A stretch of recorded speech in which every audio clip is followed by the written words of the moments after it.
नमो बुद्धाय। तो मित्रों, आज का विषय सम्राट अशोक पर ही केंद्रित है। पिछली बार हमने पृष्ठभूमि की बात की थी और आज हम मुख्य भाग पर आ रहे हैं। सम्राट अशोक के जीवन पर हम चर्चा करेंगे। आज जो हम चर्चा कर रहे हैं सम्राट अशोक के ऊपर, तो इसके लिए जो स्रोत है वो स्रोत है दीपवंश और महावंश। ये दो श्रीलंका के प्राचीन कहे जाने वाले ग्रंथ हैं और इनकी ये विशेषता है, पाली भाषा में लिखे गए हैं। ये इनका श्रीलंका में वही स्थान है जो भारत में रामायण और महाभारत। इसमें सम्राट अशोक की जीवनी मिलती है, बड़ी चित्रात्मक तरीके से, बड़ी कल्पनात्मक तरीके से, बड़ी अतिरंजात्मक तरीके से।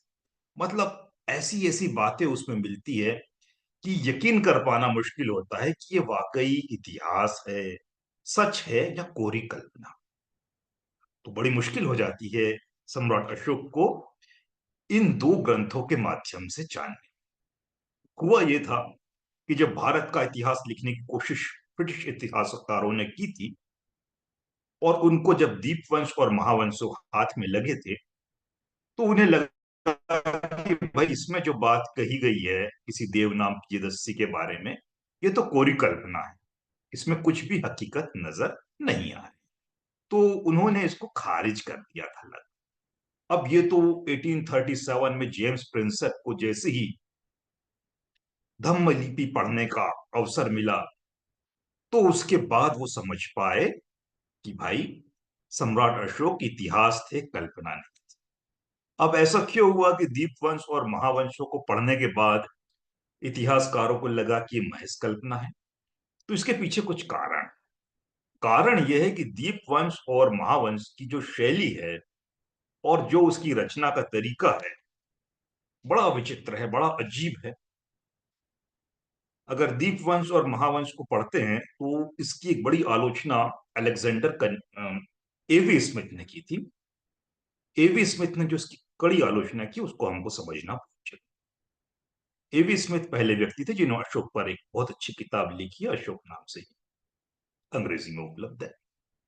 इसमें उन्होंने ये कहा था कि जब दीपवंश और महावंश के आधार पर हम अशोक के जीवन को समझने की कोशिश करते हैं, तो ऐसा लगता है कि ये श्रीलंकाई लोग सम्राट अशोक की तारीफ में ग्रंथ नहीं लिख रहे हैं, ना ही उनकी हकीकत बयां कर रहे हैं, बल्कि ये कहीं ना कहीं सम्राट अशोक को गिराने की कोशिश कर रहे हैं। जैसे वो हैं वैसे दिखाना नहीं चाह रहे हैं, उससे कम करके आंकना चाह रहे हैं, उनको बर्बाद, बदनाम करना चाह रहे हैं। बर्बाद तो नहीं कहेंगे, बदनाम। ऐसा स्मिथ ने क्यों कहा? उसके पीछे कारण है। आप में से कुछ लोगों ने, लगभग सभी ने, शोले फिल्म देखी होगी। शोले फिल्म के डायलॉग सलीम जावेद ने लिखे हैं और शोले फिल्म के डायलॉग बड़े प्रसिद्ध हैं, हर किसी ने सुने होंगे। उस जमाने में तो ऑडियो कैसेट्स भी चला करते थे। उस फिल्म में एक डायलॉग आता है कि भाई जो धर्मेंद्र रहता है उसका दोस्त था अमिताभ बच्चन। धर्मेंद्र को फिल्म में हेमा मालिनी से प्यार हो जाता। अब प्यार हो जाता तो क्या करे, बेचारा गांव में बिल्कुल नया लड़का था, एकमात्र उसका कोई दोस्त था, रिश्तेदार था, तो वह था अमिताभ बच्चन। वो अपने दोस्त को कहता है कि ऐसा करो, ये जो हेमा मालिनी है इससे मुझे प्यार हो गया है, तो इसकी एक मौसी है, तुम मौसी के पास में मेरे रिश्ते की बात लेके चले जाओ, तो मौसी मान जाएगी और बस फिर हमारी शादी हो जाएगी। अमिताभ बच्चन थोड़ा बहुत टाल मटोल करता, फिर बोलता नहीं नहीं भैया, दोस्त ने कहा है तो जाना ही पड़ेगा। और अमिताभ बच्चन चले जाता है मौसी के पास में और ये बताने लगता है कि मौसी, क्या बताऊं मेरे दोस्त, इतना बढ़िया दोस्त है, इतना बढ़िया दोस्त है, कुछ काम धाम ही नहीं करता, बिल्कुल आराम ही आराम में रहता है। तो मौसी कहती है, अरे बाप रे, वो इतना आलसी है क्या? वो बोलते नहीं नहीं, काम धंधा कुछ नहीं करता, इसका मतलब ये नहीं कि पैसा नहीं कमाता है। अरे जब जुआ में जीत जाता है तो अच्छा खासा पैसा आ जाता है। और ऐसा ही नहीं, जब पैसा आता है फिर कभी कभार दारू भी पी लेता है। अब दारू ज्यादा हो गई तो वो फिर नाचने वाले के यहाँ भी चले जाता है, गाना वाना देखने के लिए। तो इस तरह से वो अमिताभ उसकी तारीफ कर रहा था, लेकिन सच्चाई क्या थी कि हर तारीफ में वो अपने दोस्त की बुराई करते जा रहा था। उसकी पूरी इमेज खराब कर दी थी उसने कि अब ये तो किसी काम का ही आदमी नहीं है, जो शराबी भी है, जुआरी भी है, लफंगा भी है, आवारा भी है, और कोई काम धाम नहीं करता, गाना सुनने के लिए जाता। तो उसकी मौसी कहती है, अगर इतना फालतू लड़के से मैं अपनी बेटी की शादी कैसे करूं? बात खत्म हो जाती। सलीम जावेद ने जो डायलॉग लिखे थे यहाँ पे, ये डायलॉग अपने मन से नहीं लिखे। जो डायलॉग राइटर होते हैं फिल्म के, इधर उधर चोरी करते रहते हैं। सलीम जावेद ने ये डायलॉग चोरी किए थे जैन धर्म के ग्रंथ से। जैन धर्म में एक कहानी आती है, उसमें बिल्कुल ऐसा ही होता है ये वाक्य, कि तारीफ करने का रूप दिखा रहे हैं वो व्यक्ति, लेकिन हर तारीफ में जिसकी तारीफ की जा रही है उसकी टांग खींची जा रही, और कहने को दूसरे दुनिया की नजर में वो तारीफ हो रही है, सच्चाई ये कि उसकी पूरी की पूरी छवि बर्बाद कर। तो ये काम अमिताभ बच्चन ने शोले में किया था, वही काम दीपवंश और महावंश ने किया है। ये दो ऐसे ग्रंथ हैं जिन्होंने अशोक के बारे में ऐसी ऐसी भ्रांतियां नहीं फैलाई कि वो स्थायी हो गई लोगों के मन। इन्होंने ये कहा कि अशोक जो थे वो बड़े क्रूर थे, दुष्ट स्वभाव के थे, हिंसक थे। तो कहा भाई हिंसक व्यक्ति है, दुष्ट है, क्रूर है, फिर कैसे वो बौद्ध हो गया? बोला नहीं नहीं, बौद्ध बनने से पहले हिंसक और क्रूर थे, बौद्ध बनने के बाद बड़े शांति प्रिय और बड़े हिंसक हो गए। इन्होंने ये इल्जाम लगा दिया कि उन्होंने अपने 99 भाई, 99 भाइयों को मार डाला और उसके बाद राजा बने। अब 99 भाई, 99 भाई, यानी 100 पुत्र हुए होंगे बिंदुसार के।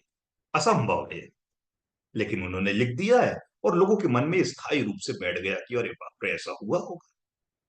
तो कुल मिला के अशोक को जिस तरह से उसका चरित्र हनन करने की कोशिश की गई है, कि वो भाई बड़ा हिंसक था, बड़ा दुष्ट था, बड़ा कठोर हृदय का था, सच्चाई ऐसी नहीं लगती है। ये मेरा ही नहीं कहना है, सारे इतिहास का कहना है। एवी स्मिथ इसमें पहले थे, अन्य इतिहासकारों ने भी ये कहा कि भाई दीप वंशों और महावंशों में जो बात कही गई है, गले नहीं उतरती है ये बात। तो इतना ज्यादा ये तारीफ कर रहे हैं कि बुराई कर रहे हैं, ये हमको समझना चाहिए, ऐसा उन्होंने कहा था। तो वो मुझे अचानक वो शोले का डायलॉग आ गया जो जैन ग्रंथ पर आधारित था, तो मैंने सोचा वहां से अपनी चर्चा की शुरुआत। अब बात यह है कि अगर दीप वंश और महावंश इतने ही काल्पनिक थे, तो आज का जो हमारा टॉक है, ये हम दीप वंश और महावंश पे केंद्रित क्यों कर रहे हैं? हमको सीधे उसको हटा देना चाहिए, अगर वो इतना काल्पनिक है, बदनाम करने के लिए लिखा गया। कारण है उसको आज लेने का। कारण ये है कि दीप वंश और महावंशों की बड़ी विशेषता है। यही पहले ग्रंथ थे जिन्होंने अशोक की हमको विस्तार से जानकारी दी, कि भाई ये इनका परिवार कैसा था, इनकी सोच क्या थी, इनके बच्चे का नाम क्या था, पत्नी का नाम क्या था, कितना क्षेत्रफल था, तमाम जानकारी। आर्कियोलॉजिकल एविडेंसेस जब हमको मिलते हैं, पुरातात्विक अवशेष, तो इससे एक बात तो तय हो जाती है कि भाई जिसका पुरातात्विक अवशेष मिला, जिस व्यक्ति के बारे में, अथवा जिस काल के बारे में, जिस समय के बारे में, तो ये तो पत्थर की लकीर है कि वो वास्तव में वह व्यक्ति या वो समुदाय या वह काल सच में था, कल्पना नहीं है। ये तो फैक्ट है। जैसे वैदिक काल का कोई हमको पुरातात्विक अवशेष नहीं मिलता है, तो हम इसको सीधे तौर पर कहते हैं कि कोरी कल्पना है। तो जब पुरातात्विक अवशेष मिल जाता है, तो ये बात तय हो जाती है कि भाई इस तरह की कोई सभ्यता रही होगी, इस नाम का कोई राजा। इंडस वैली सिविलाइजेशन की जब हम बात करते हैं, सिंधु घाटी सभ्यता की, पुरातात्विक अवशेष मिल गए, पता चल गया कि ऐसी कोई व्यवस्था थी।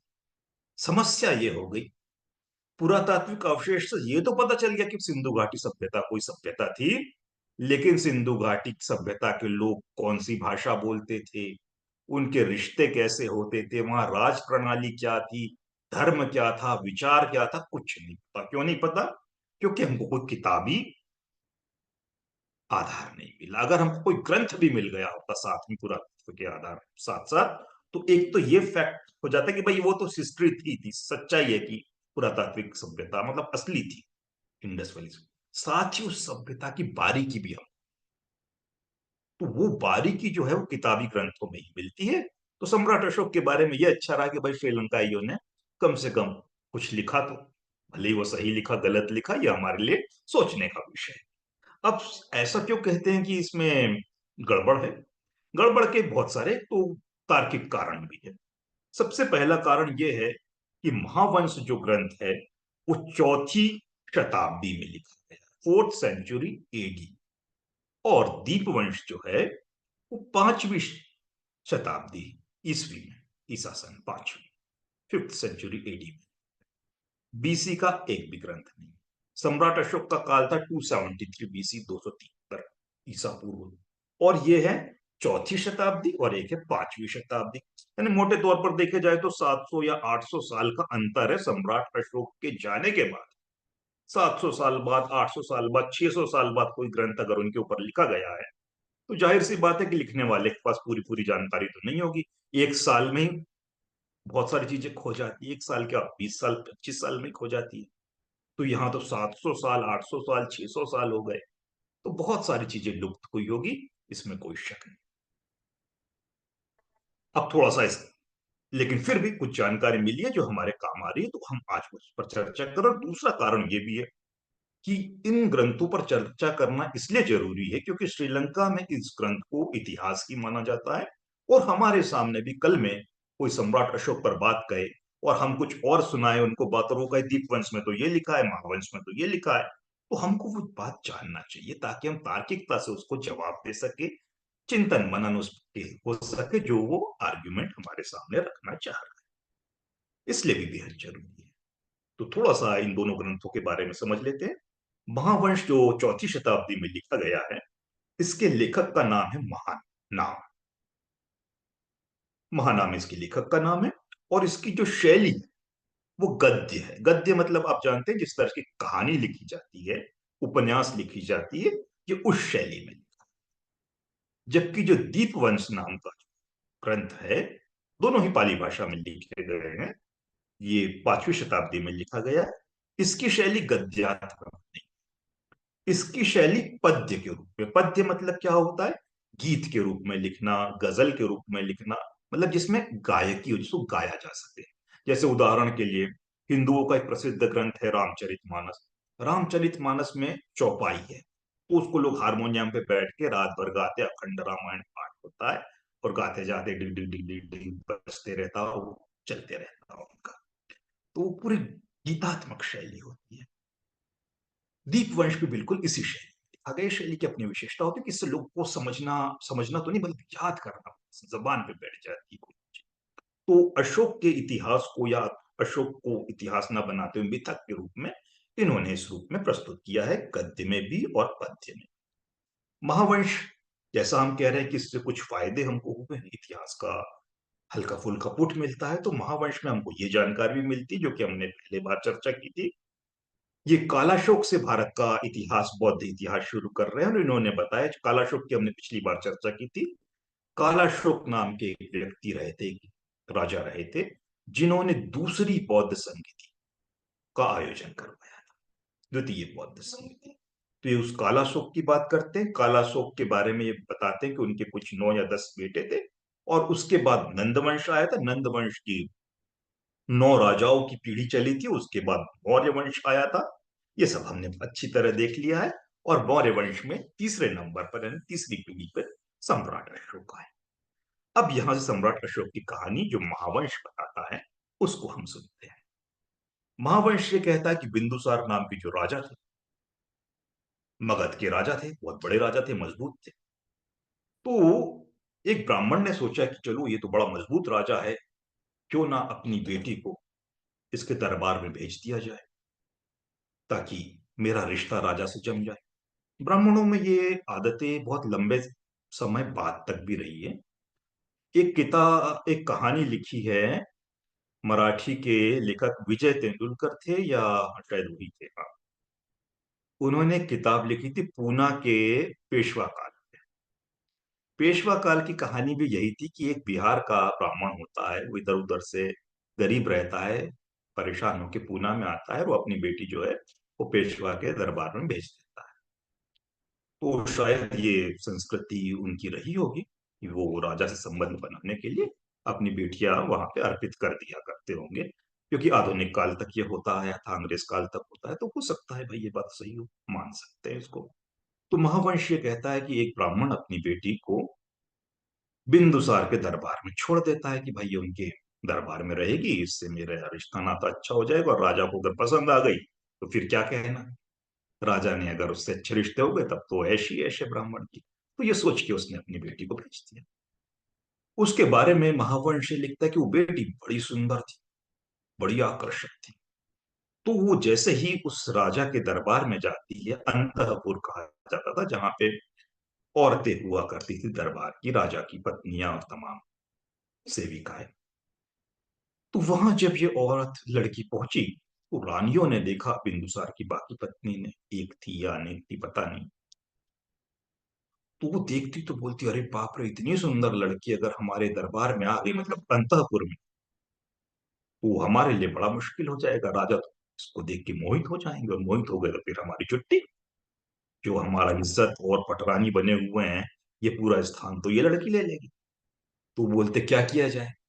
तो जैसे ये लड़की वहां जाती, उसको डराते धमकाती है सारी रानियां मिलके कि देखो, तुम यहाँ आ गई हो, वहां तक तो ठीक, लेकिन तुम राजा के सामने जाओगी नहीं, कभी उसको दिखोगी नहीं।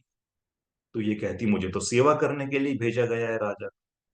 तो बोलते, सेवा करो ना, हमने कब। तो ऐसा करो, हम तुमको ट्रेनिंग देना, तुम बाल काटना सीख लो, शेविंग करना सीख लो, ये सारे काम सीख लो नाई के।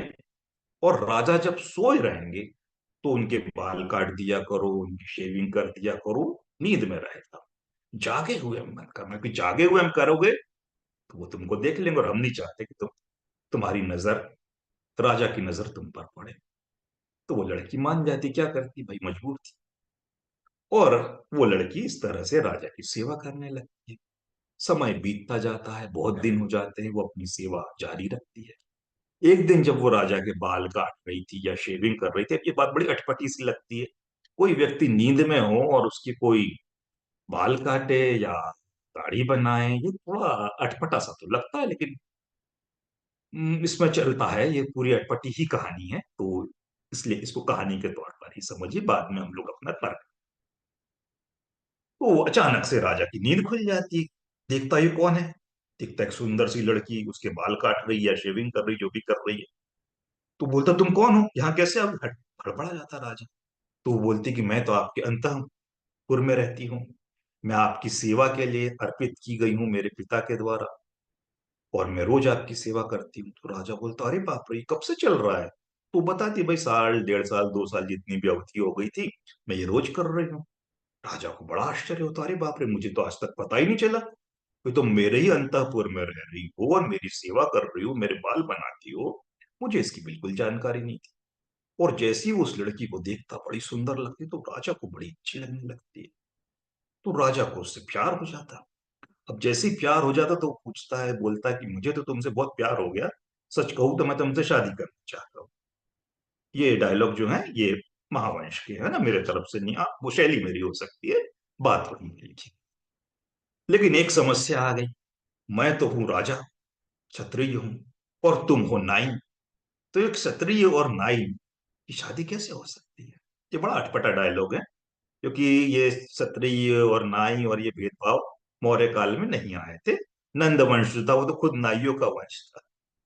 तो ये बात बड़ी अटपटी है, लेकिन जिसने भी डायलॉग लिखे उसने ये जातिवाद का डायलॉग यहाँ डाल दिया। तो हमारा काम है एज इट इज आपको बताना, भी हम बताते हैं। तो वो कहती कि नहीं नहीं नहीं नहीं राजा साहब, मैं नाई जाति की नहीं हूँ, मैं तो ब्राह्मणी हूँ। मेरे पिता ने आपके दरबार में इसलिए मुझे अर्पित किया था। तो राजा बोलते, अच्छा तुम ब्राह्मण ही हो, तब तो चलेगा, फिर तो अपन शादी कर सकते हैं, अब जाति का कोई बंधन ही नहीं रहा। मुझे लगा तुम नाइन हो, तो इसलिए मैंने मना किया था, और दोनों शादी कर लेते। मतलब विधिवत एक तरह से, जो शादी करने से आशा उसको अपनी पत्नी के रूप में वो स्वीकार कर लेता। अंतःपुर में थी तो एक तरह से पहले ही वो एक तरह की पत्नी के ही रूप में थी, लेकिन विधिवत नहीं। तो वो उसको स्वीकार कर लेता, और दोनों का प्यार बढ़ जाता है, दोनों साथ में रहने लगते हैं लंबे समय तक। सारी रानी पटरानियां एक तरफ हो जाती है, और ये जो लड़की कल तक जो उसकी नाई का काम करती थी, नाइन का काम करती थी, वो राजा के साथ दिन और रात अच्छी गुजारने लगती। समय बीतता जाता है, कुछ महीने बीतते, कुछ शायद हो सकता है साल भी बीत जाते हो। राजा का ध्यान पूरा का पूरा ये नई लड़की आकर्षित कर लेती, और बाकी रानियां और जो पटरानी वगैरह थी, वो सब धीरे धीरे साइड में।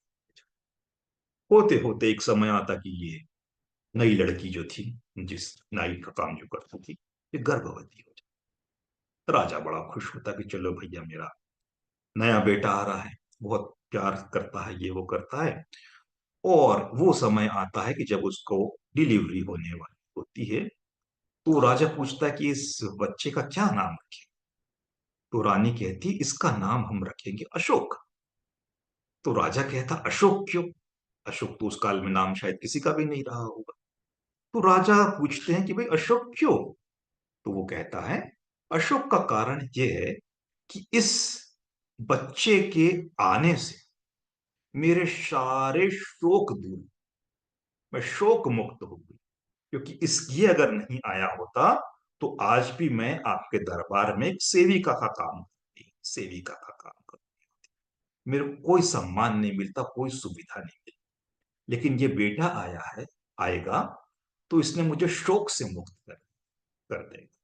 तो मुझे रानी का दर्जा, मैं राजकुमार की माँ कहलाऊं, मुझे एक सम्मान मिलेगा समाज में भी, दरबार में। तो इसलिए मेरा शोक दूर हो जाएगा, तो मैं इसका नाम अशोक सुझा रही हूँ। तो बिंदुसार कहते, ठीक है भाई, अशोक की नाम रख देते हैं। और जब उनका बच्चा होता है उसका नाम अशोक। अब बच्चा जैसे ही होता है, यहां से एक नई कहानी शुरू होती, मतलब नई समस्या कहानी नहीं।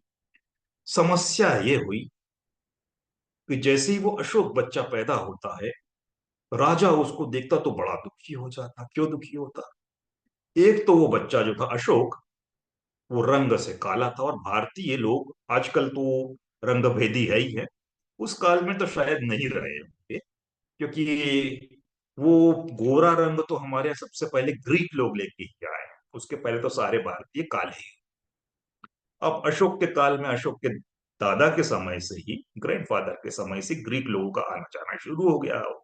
तो हो भी सकता है कि अशोक के पिता भी रंगभेदी हो गए हो।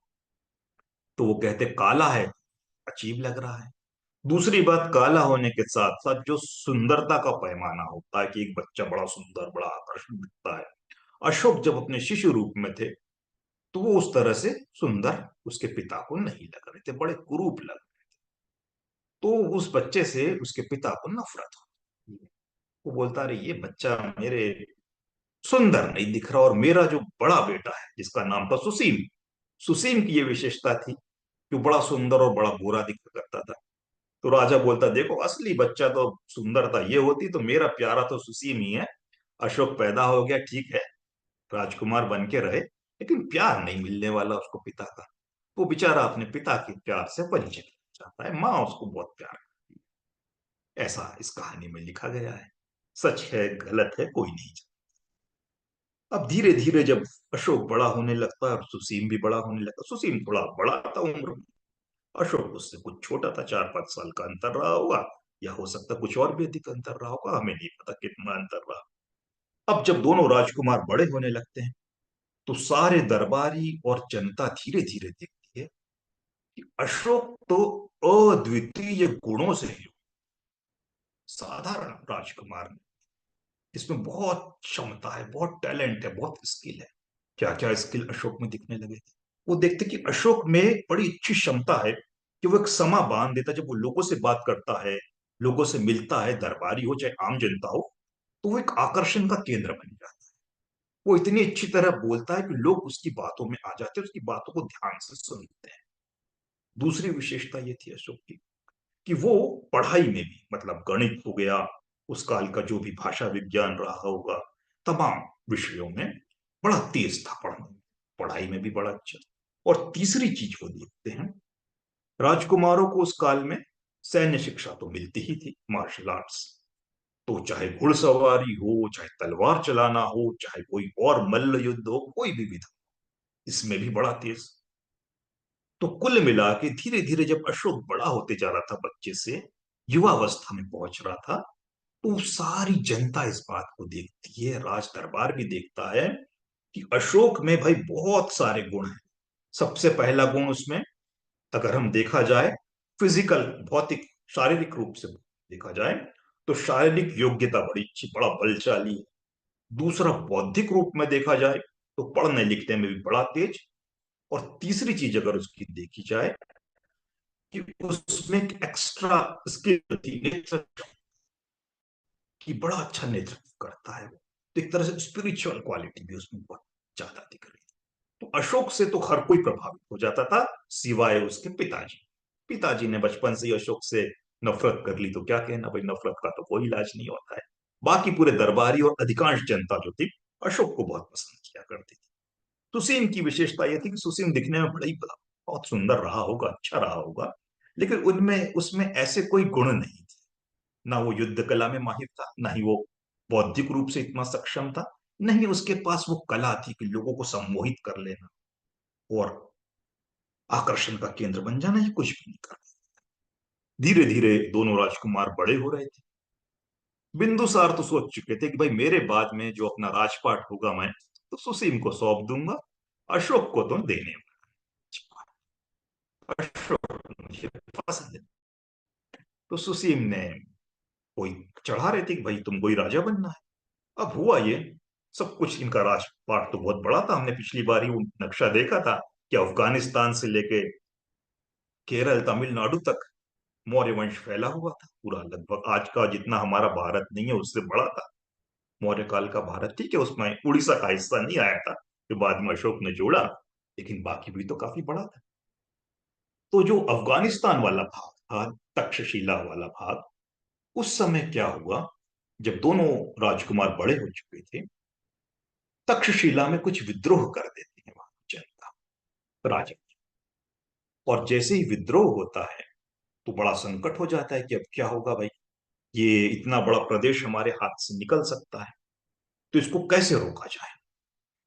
तो इसको रोकने का एक ही तरीका था, राजा ये समझ लेते कि भाई अगर इस विद्रोह को कोई रोक सकता है तो अशोक ही रोक सकता है, भले ही मैं उससे कितनी भी नफरत करूं। तो जानता था कि सुसीम को भेजने का कोई फायदा। बाकी सेना और सेनापति भी उसको मना करते कि भाई सुसीम के बस का नहीं है इस विद्रोह को रोकना, अगर कोई व्यक्ति इसको रोक सकता है तो वो है अशोक।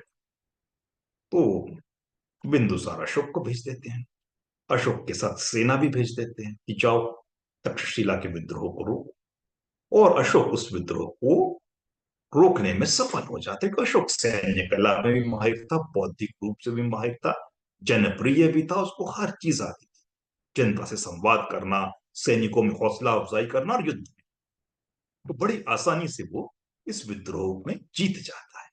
अब यहां महावंश ने एक कहानी जोड़ दी। जैसा हम कहते हैं ना कि जो कहते क्या इफेक्ट है कि किसी भी बौद्ध ग्रंथ को उठा के देख लो, ये फालतू के जो देवी देवता होते हैं ना कोई काम धाम नहीं होता है। कभी बुद्ध के सामने पंखा धलने आ जाएंगे, कभी बुद्ध को कोई रिक्वेस्ट करने आ जाएगा, हे बुद्ध आप में जनता के लिए ऐसा कर दो वैसा कर दो। ये सारे देवी देवता न्याय निकट्टू फालतू होते थे, बुद्ध के इर्द इर्द गिर्द घूमते रहते, और बड़े लंबे समय से इनको कोई काम नहीं मिला था। तो जब अशोक पैदा हुए तब देवताओं की जिम्मेदारी फिर पड़ गई।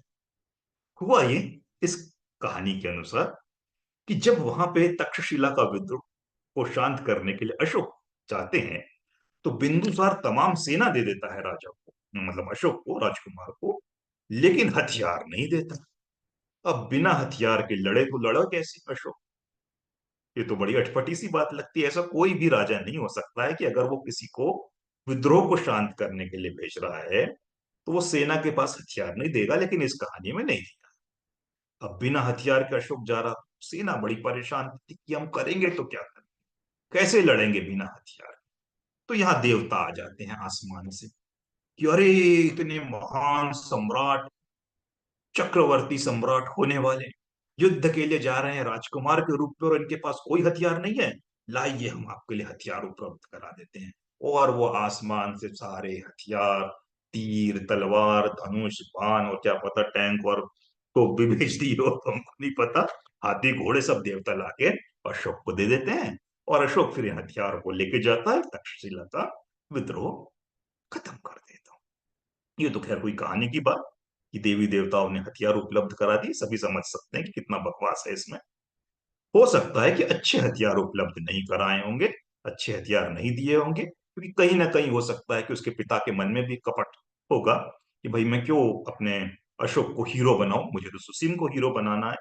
लेकिन अशोक में वो क्षमता रही होगी कि वो रास्ते में उसने एक से एक हथियार जो लोकल कारीगर रहे होंगे इधर उधर उनसे बनवा के लोगों से इकट्ठे कर लिए होंगे, तो इसमें नेतृत्व क्षमता है। ये बात हो सकती है, इसमें लॉजिक हमको सिर्फ यही नजर आता है। वो देवता वेवता का तो लॉजिक हमारे कहानी हमारे गले से नहीं बच सकती।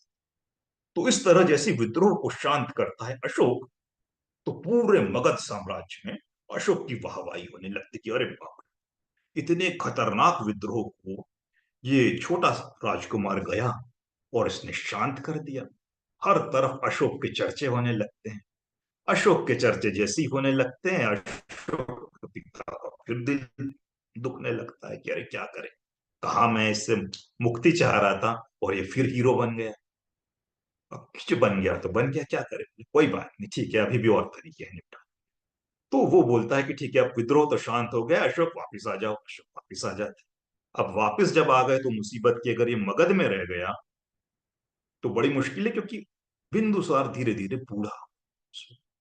बिंदुसार को लगता कि अगर अशोक यहीं पे रहा और मैं अभी बूढ़ा हो रहा हूं और कुछ दिनों में अगर मर गया, तो मगध में अगर अशोक रहा तो ये कुछ भी करके राजा बन जाए, पूरी जनता और पूरी राज प्रणाली इसी के आगे पीछे चलती है। इसको तो हटाना मुश्किल होगा, सुसीम तो नहीं बन सकता है, तो क्या किया जाए। तो बिंदुसार एक और नई चाल चलता है, बोलता चलो ऐसा करो अशोक, कि तुमने बहुत अच्छा काम किया है कि वहां का विद्रोह शांत किया। अब थोड़ी गड़बड़, ये जो अवंती वाला भाग है, अवंती मतलब कौन सा, जो आज का मध्य प्रदेश, यानी उज्जैन वाला क्षेत्र हो गया, विदिशा वाला क्षेत्र हो गया, ये मध्य प्रदेश का जो भाग है, यहाँ का तुम वायसराय बन जाओ, या जिसको मतलब आजकल की भाषा में जिसको कहते हैं मुख्यमंत्री। इसी तरह अलग अलग प्रांत के बांट के रखे सम्राट ने भी, बिंदुसार ने भी। तो तुम वहां की जिम्मेदारी संभाल लो, मध्य प्रदेश की। मध्य प्रदेश आज की शब्दावली का नाम है, उस वक्त जो था अवंती। कि आप अवंती के राज्यपाल या मुख्यमंत्री, जो भी पद उन्होंने नाम दिया था, वो बन के चले जाओ। अशोक कहता ठीक है पिताजी, जैसी आपकी आज्ञा, अगर वहां मेरी जरूरत है तो मैं वहां चले जाता हूँ। और अशोक खुशी से आ जाते हैं। अशोक को नहीं पता था कि उसके पिताजी क्या क्या तिकड़ा में करके उसको भेज रहे हैं। अशोक जब यहाँ पे आते हैं उज्जैनी में, तो उज्जैनी में भी, क्योंकि अशोक बड़े काबिल काबिल प्रशासक थे, उज्जैनी में आके वो बड़ा चमत्कार, चमत्कार मतलब पॉजिटिव यूज कर रहा हूँ, चमत्कार वो ब्राह्मणी चमत्कार नहीं, कायाकल्प कर देते हैं उस प्रदेश का। तो लोग धीरे धीरे यहाँ पे भी उनके फैन हो जाते हैं कि अरे बाप रे, इतना काबिल हमको प्रशासक मिला है, हमारी सारी समस्याओं को दूर करते जा रहा है। बहुत सारे आम जनता भी उनके पास समस्या लेके आते, वो हर चीज का निराकरण करते जाते और पूरे प्रदेश का बड़ा अच्छा विकास होने लगता है। सभी लोग खुश होते हैं। अब एक बार ऐसे ही वो कहीं भ्रमण कर रहे थे, तभी उनको एक लड़की मिलती है सुंदर सी, जिसका नाम था देवी। देवी से सम्राट, सम्राट तो नहीं थे उस वक्त, राजकुमार थे, उनकी बातचीत होने लगती है। बातचीत होते होते अशोक को एहसास होता है कि अरे मुझे तो इससे प्यार हो गया। अशोक हालांकि पहले ही शादी, ये हमको थोड़ा सा समझना होगा कि ये उस काल की बात है जब बहुपत्नी विवाह, और यहां तक कि बहुपत्नी विवाह भारत में सामान्य रूप से हुआ करते, इसमें किसी को कोई आपत्ति नहीं होती थी। तो अशोक की तो पहले ही पत्नी को विरह होगी मगध में। यहाँ जब आए थे, यहाँ तो उनकी कोई पत्नी नहीं थी, तो यहाँ वो जैसी वो देवी नाम की लड़की उनको मिलती है, दोनों को एक दूसरे से प्रेम हो जाता है। देवी बड़ी समझदार, तो अशोक से जब बातचीत शुरू होती है तो वहां पे कोई उनके रोमांटिक बातें ज्यादा नहीं हुआ करती थी। जब उनकी दोस्ती होती, दोनों के बीच की बातचीत क्या होती, दोनों के बीच की बातचीत वही होती थी, जैसे आज की तारीख पर अगर हम उदाहरण दें, कोई अम्बेडकराइट लड़का या कोई अम्बेडकराइट लड़की को किसी से प्यार हो जाए, तो उसमें रोमांस की बातें कम होती, मूवमेंट ज्यादा होती है। सम्राट अशोक के साथ भी यही हुआ। देवी उनको धीरे धीरे बुद्ध के बारे में बताने लगी, धम्म के बारे में बताने लगी। सम्राट अशोक को बड़ी दिलचस्पी बढ़ती गई। सम्राट अशोक बुद्धिज्म को बहुत अच्छी तरह जानते थे, ऐसा नहीं कि बिल्कुल नहीं जानते, लेकिन वो गहरा लगाव, क्योंकि अशोक के पिता जो थे बिंदुसार, वो बौद्ध तो थे नहीं, वो आजीवक संप्रदाय के थे। उनके दादा जो थे वो जैन संप्रदाय के थे। तो अशोक के समय आजीवक, जैन, बौद्ध, हर किसी का आना जाना था, मिलना जुलना था, सभी को जानते थे। लेकिन गहराई से जानने का मौका देवी के माध्यम से अशोक को मिलता गया। बुद्ध के बारे में लंबी चर्चा होती गई उनकी, और होते होते होते अशोक इतने प्रभावित हुए बुद्ध से कि उन्होंने कहा वाकई देवी, तुमने मुझे बुद्ध से जिस रूप में अवगत कराया है, अद्भुत है, अद्भुत। और दोनों की बातचीत होते होते प्यार हो जाता, प्यार होते होते दोनों की शादी, और बढ़िया वो शादी कर लेते हैं और खुशी खुशी रहने लगते। देवी के जो पिताजी थे वो भी बौद्ध थे और श्रेष्ठी थे। श्रेष्ठी से आशय आजकल की भाषा में बोलते हैं ना सेठ। सेठ क्या होता है भाई? जो बड़ा व्यापारी होता है। सेठ को ही श्रेष्ठी कहा जाता है, सेठी। संस्कृत में उसको श्रेष्ठी कहा। सेठी, सेठ, श्रेष्ठी एक ही शब्द है। बौद्ध थे वो। तो उनके पिताजी के माध्यम से भी वो बौद्ध धर्म से और अवगत होते हैं और दोनों खुशी खुशी शादी कर लेते हैं और बड़ी अच्छी तरह रहने लगते हैं। लंबे समय उनको मध्य प्रदेश के इस भाग में रहना था। शादी हो जाती, कुछ समय बीतता है, उनको एक पुत्र होता। उस बेटे का नाम वो रखते महेंद्र। और उस बेटा जैसी 2 साल का होता है उसके बाद दूसरा पुत्री हो जाती है, उसका नाम वो रखते संघमित्ता। महिंदा और संघमित्ता दो भाई बहन हो जाते हैं। और देवी तो थी ही, और अशोक बड़े चारों का बड़ा अच्छा जीवन चल रहा। अब इसी बीच में ये होता है कि बिंदुसार अचानक से बीमार पड़ गए थे। ये शायद थोड़ा पहले की घटना भी हो सकती है। बिंदुसार बिंदुसार बीमार पड़ गए थे। हो सकता है ये बच्चे तब पैदा नहीं होंगे, हमको कालक्रम अच्छी तरह नहीं। अब बिंदुसार जैसे बीमार पड़ते हैं, अशोक को पता चलता है कि अरे पिताजी बीमार है। तो अशोक तुरंत मगध की ओर, यानी आज की तारीख के पटना में कदम रखते हैं दौड़ते हुए। पटना में जब कदम रखते हैं उससे पहले ही होता यह है कि बिंदुसार लगभग मृत्युशैया पे जा चुके थे, अलग शायद मर ही गए थे। तो मरते मरते सुसीम को राजा घोषित कर देते, बड़े राजकुमार। अशोक को जैसे ही पता चलता है कि सुसीम राजा बन गया है, अशोक वहां पहुंचता। और जाहिर सी बात है अशोक के पास ज्यादा बड़ी सेना थी, क्योंकि जन सहयोग तो अशोक के पास था, आम जनता का सहयोग था। तो दोनों राजकुमारों के बीच में हो सकता है युद्ध हुआ हो, नहीं हुआ हो, हमको नहीं पता। लेकिन अशोक उस युद्ध में जीत जाते हो कि सकता युद्ध हुआ हो, इसमें कोई आश्चर्य की बात नहीं। भाइयों में और सब में हुआ करते थे राजकुमार को लेकर। तो ये युद्ध हो सकता है, इसमें कोई आपत्ति नहीं, आश्चर्य नहीं। लेकिन 99 भाई को मार डाला बोलते हैं, तो ये बात कभी गले से नहीं। जो भी हो, सुसीम हार जाता है और सम्राट बन जाते हैं अशोक। अशोक जैसे ही सम्राट बनते हैं तो हमने चर्चा की है कि पूरे भारत का इतिहास ही उनके सम्राट बदलने से बदलते जाए, क्योंकि वे पहले व्यक्ति थे जिन्होंने बौद्ध धर्म को राजनीतिक रूप से देश पे लागू करके सामाजिक और सांस्कृतिक परिवर्तन लाया। इसके पहले बुद्ध काल में भी बहुत सारे राजा हुए जो बुद्ध के अनुयायी बने, लेकिन उनके अनुयायी बनने से सामाजिक व्यवस्था, राजनीतिक व्यवस्था में वो परिवर्तन नहीं हुआ जो सम्राट अशोक ने। तो इस तरह से सम्राट अशोक राजा या सम्राट बने थे। कहानी महावंश और दीपवंश में लिखी गई। तो इसमें हमको थोड़ा समझने की बात यह है कि सम्राट अशोक को बौद्ध बनाने में देवी की बहुत बड़ी भूमिका रही। और देवी वो महिला थी जो विदिशा की रहने वाली थी। तो अभी जो हम सांची का बौद्ध स्तूप देखते हैं, ये देवी की वजह से ही बन पाया। सम्राट अशोक का इतना ज्यादा ध्यान सांची में स्तूप बनाने का और इतना बड़ा और सुंदर स्तूप बनाने का कारण देवी की वजह से ही रहा। दूसरी विशेषता देवी की है, देवी के हमको आध्यात्मिक गुण देखना जरूरी। देवी उनका नाम था ना, वो गॉडेस वाली देवी बात नहीं करना है कभी भी, हल्का सा भी कंफ्यूजन बिना रखे। दूसरी विशेषता देवी की ये थी, बहुत कम लोगों में मिलती। देवी का जो बुद्ध धम्म के प्रति लगाव था, अपनापन था, उसकी भी कोई सीमा नहीं थी। उस महिला में थोड़ा भी राजनीतिक लालच नहीं। ऐसी महिला या ऐसा पुरुष होना बहुत बड़ी बात है, बड़े आध्यात्मिक स्तर की महिला। क्योंकि जब सम्राट अशोक की, सम्राट तो नहीं थे, राजकुमार थे या सम्राट भी हो गए होंगे पता नहीं, जब शादी हुई थी देवी के साथ, तो वो लंबे समय तक, वो तो खैर उस वक्त मध्य प्रदेश यानी उज्जैनी वाले भाग में रही थे। तो वो कहते हैं कि भाई अब मेरे को जब वापस जाना है मगध में, तो देवी तुम मेरे साथ चलो। जाहिर सी बात है कि वहां तुम रहना मेरे साथ बाकी रानियों की तरह। तो देवी कहती नहीं अशोक, मैं तुम्हारे साथ नहीं जाऊं। अशोक कहता है ऐसे क्यों? वो कहते हैं कि भाई वहां तुम्हारी पहले से ही रानी मौजूद है, तो मैं वहां जाके उस रानी को कष्ट देना नहीं चाहती हूँ। मैं यहीं रहूंगी, बच्चे भी यहीं रहेंगे, तुम आते रहो, मिलते रहो, जाते रहो, हमें और कुछ नहीं चाहिए। मैं किसी का स्थान लेना नहीं चाहती। अशोक को बड़ा अच्छा लगता उनका प्रस्ताव। तो देवी यहीं रह जाती विदिशा में। देवी के दो बच्चे होते हैं, एक का नाम महिंदा था, एक का नाम संगमित्रा था। इन दोनों बच्चों की भी बहुत बड़ी विशेषता है। ये भी बिल्कुल अपनी माँ और अपने पिताजी के ऊपर गए। बड़े बिरले होते हैं ऐसे बच्चे जो अपने माँ और बाप के गुण को कायम रख पाते हैं। अधिकांश बच्चे जो होते हैं गड़बड़ कर देते हैं। बड़े बड़े त्यागी होते हैं।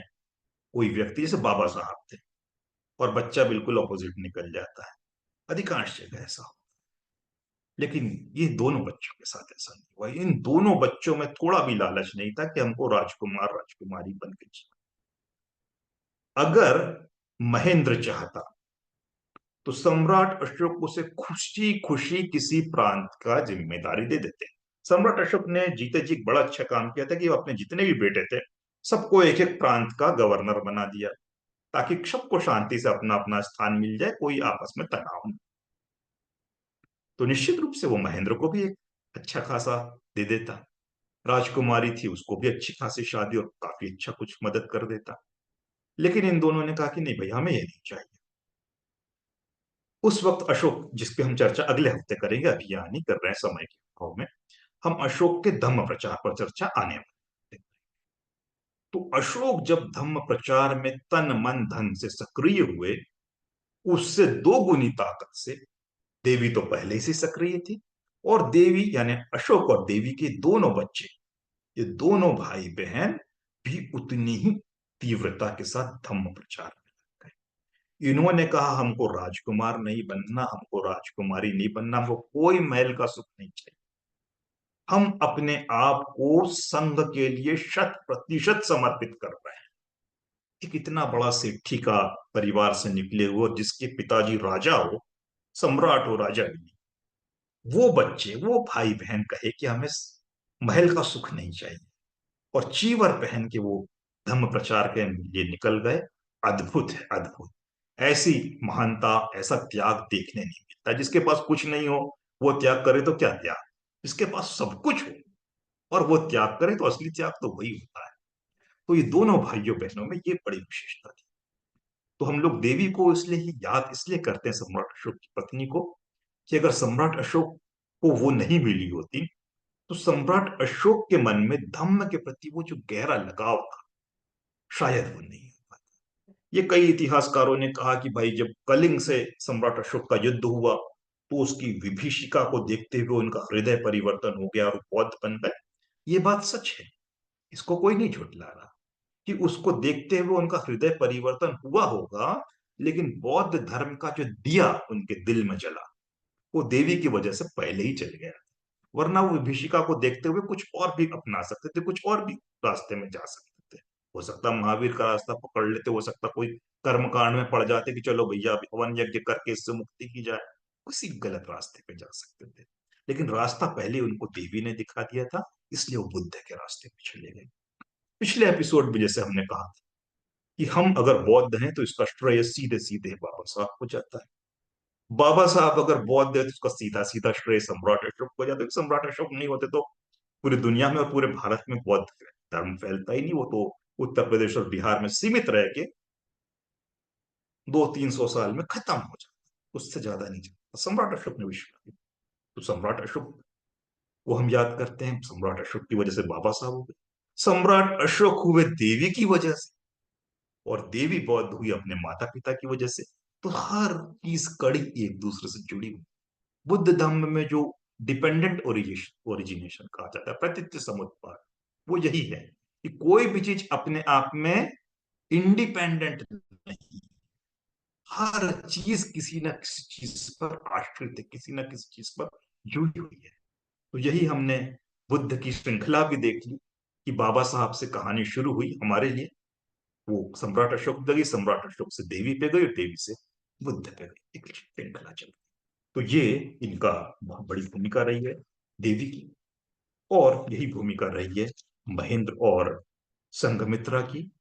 महेंद्र और संघमित्रा की वजह से श्रीलंका बौद्धमय भी बन पाया और बौद्ध देश भी बन पाया, और वो बौद्ध देश और बौद्धमय आज तक है।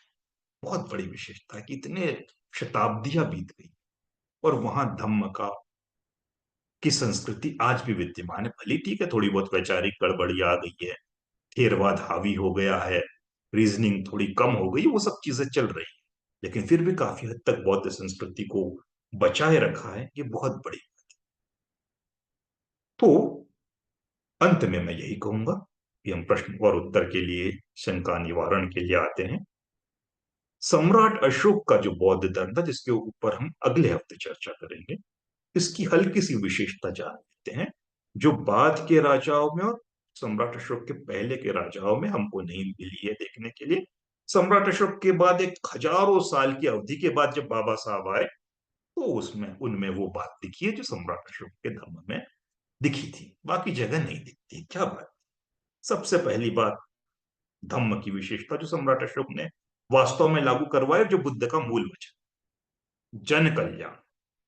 जन कल्याण से आशय कि जनता, जो प्रजा है, उसकी शिक्षा और उसके स्वास्थ्य की जिम्मेदारी राजा की जिम्मेदारी, यानी देश की सरकार की, कि हर एक जनता को वो शिक्षित करे और हर एक जनता को वो स्वस्थ। यूनिवर्सल एजुकेशन का कॉन्सेप्ट है, वो सम्राट अशोक ही सबसे पहले लाए थे। भिक्खु भिक्खुनियों को गांव गांव में भेजकर छोटे छोटे बच्चों को पढ़ाना, बुजुर्गों को पढ़ाना, युवाओं को पढ़ाना, 100% शिक्षा हर उम्र के व्यक्ति के लिए उपलब्ध कराना, ये सम्राट अशोक, बुद्ध को इसका श्रेय जाता है, बौद्ध भिक्खु भिक्खुनियों और सम्राट अशोक को। और स्वास्थ्य की जगह जगह हॉस्पिटल हो, औषधि हो, कोई बीमार हो जाए तो ये सरकार की जिम्मेदारी है कि वो इनका मुफ्त में इलाज कराए। बहुत बड़ी बात थी सम्राट अशोक के जमाने में ये चीज हो रही, जो आज सरकार कर रही है और चरमरी अवस्था में कर रही है। सभी को पता है स्वास्थ्य विभाग के क्या हाल चाल है। चेतन भाई भी शायद आज हमारे साथ हैं, तो वो तो और अच्छी तरह जानते हो। दूसरी चीज है कि पशुओं की देखभाल करना, कि भाई इंसानों को तो हो गया, इनको हमने क्वालिटी एजुकेशन दे दी, हेल्थ दे दी। जानवर हैं, जानवर बोल नहीं सकते अपनी समस्या को, लेकिन पता है वो इंसानों पर ही आश्रित है। तो जानवरों के लिए भोजन की व्यवस्था करना, जानवरों के लिए इलाज की व्यवस्था करना, और जानवरों का कोई शोषण ना, इसकी व्यवस्था करना। तीसरी चीज है प्रकृति का संरक्षण, कि पेड़ पौधे लगाना, हर जगह व्यवस्था करना, सराय बनाना आने जाने वाले लोगों के लिए, ताकि उनको परेशानी नहीं हो, रोड के दोनों किनारे वृक्षारोपण करना, और आम जनता के बीच में स्वतंत्रता, समता, बंधुत्व और न्याय की पहुंच उपलब्ध कराना, इस संस्कृति को पहुंचाना। बहुत बड़ी बात है ये, आज हमारा कॉन्स्टिट्यूशन ऑफ इंडिया यही कर रहा है। चौथी चीज ये सम्राट अशोक ने कही थी, जो कुछ लोगों को बड़े आश्चर्यजनक बात लगी। चौथी चीज सम्राट अशोक ने जो बोली थी, वो बोली थी कि जनता में साइंटिफिक टेम्परामेंट होनी चाहिए, वैज्ञानिक सोच होनी चाहिए। ये बात हमारा कॉन्स्टिट्यूशन करता है आज के जमाने में। कॉन्स्टिट्यूशन में वैज्ञानिक सोच की बात, वैज्ञानिक सोच की बात सम्राट अशोक ने अपने शिलालेख में की है। उन्होंने ये कहा था कि जो पाखंड और कर्मकांड लोग धर्म के नाम पे कर रहे हैं, कि व्रत करके नदी में जाके, इधर जाके, उधर जाके हमको कोई पुण्य मिल जाएगा, सब बकवास है। सही मन रखो, सही कर्म रखो, भी विश्वास पड़ो, पाखंड में, इस अशोक के स्पष्ट लिखा गया है। पांचवी बात, कि देश में आंतरिक सुरक्षा हो, कोई गड़बड़ ना हो, और अंतरराष्ट्रीय स्तर पर भी देश की सीमा के साथ कोई गड़बड़, तो राष्ट्रीय सुरक्षा, अंतरराष्ट्रीय सुरक्षा, दोनों की सुरक्षा हमारे राष्ट्र को मिलती रहे, ये सारी व्यवस्था सम्राट अशोक ने अपने जीवन काल में, अपने शासन काल में लोगों के लिए उपलब्ध कराई थी। तो इतना एडवांस, इतना आगे की सोच सम्राट अशोक रखते थे। इसीलिए एच जी वेल्स ने कहा था कि अगर दुनिया के सारे राजाओं के नाम खंबे में लिख दिए जाए, किसी कॉलम पे लिख दिए जाए, अकेले सम्राट अशोक है जिनका नाम सितारे की तरह चमके। अशोक का मुकाबला दुनिया का कोई राजा नहीं कर सकता, कोई सम्राट नहीं कर सकता। अद्भुत शख्सियत थी, और अद्भुत उनका धम्म था, पूरी तरह जन कल्याण के लिए समर्पित। जिस जिस वेलफेयर स्टेट की बात हम 19वीं शताब्दी और 20वीं शताब्दी में करने लगे, 273 बीसी में सम्राट अशोक ने उसको लागू करके, ये सम्राट अशोक की विशेषता थी। आने वाले हफ्ते में हम सम्राट अशोक के धम्म की विस्तार से चर्चा करेंगे। मैं अपना टॉक यही समाप्त करता हूं और आपको आमंत्रित करता हूं अपने विचार रखने। आप सभी का स्वागत।